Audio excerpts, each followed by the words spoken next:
Di tengah hiruk-pikuk kota besar, hidup seorang pria bernama Alex. Ia adalah sosok sukses dalam pandangan dunia. Ia bekerja di sebuah perusahaan multinasional.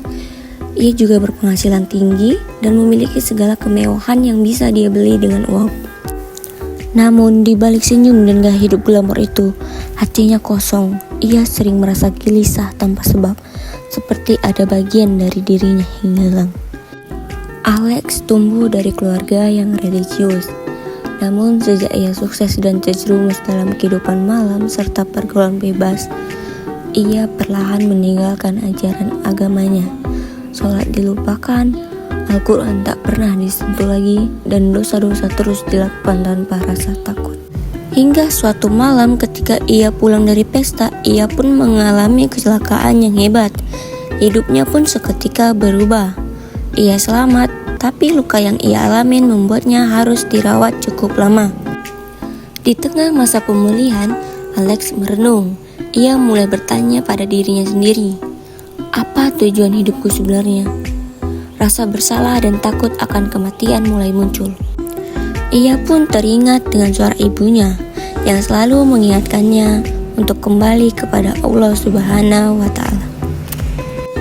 Ia pun tersadar dan langsung mengambil Al-Quran yang telah lama berdebu.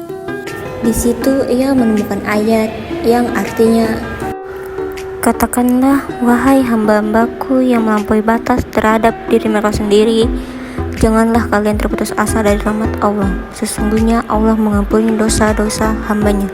Quran Surah Az-Zumar ayat 53. Seketika air mata Alex mengalir. Ia merasa seolah ayat itu ditunjukkan langsung kepadanya. Sejak saat itu, ia mulai memperbaiki hidupnya, seperti kembali sholat, memohon ampunan, menjauhi lingkungan yang buruk, dan rajin ke masjid. Ia tak hanya berubah secara pribadi, tapi juga mulai aktif dalam kegiatan sosial, seperti membantu anak-anak muda untuk menjauhi narkoba dan kembali ke jalan yang benar.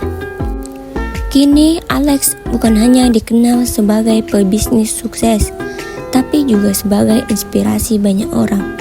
Ia sering mengatakan, jika Allah bisa mengubah aku yang dulu jauh darinya, maka tak ada alasan untuk kita berputus asa. Rahmatnya selalu lebih besar dari dosa kita. Dan moral yang bisa kita ambil dari cerita pendek ini adalah, tak peduli seberapa jauh kita telah tersesat, pintu tobat selalu terbuka. Di dunia modern yang serba cepat ini, hati kita sering kali kering dan kehilangan arah. Namun, rahmat Allah tak pernah lekang oleh waktu. Ia menunggu hambanya kembali dengan cinta, bukan dengan murka.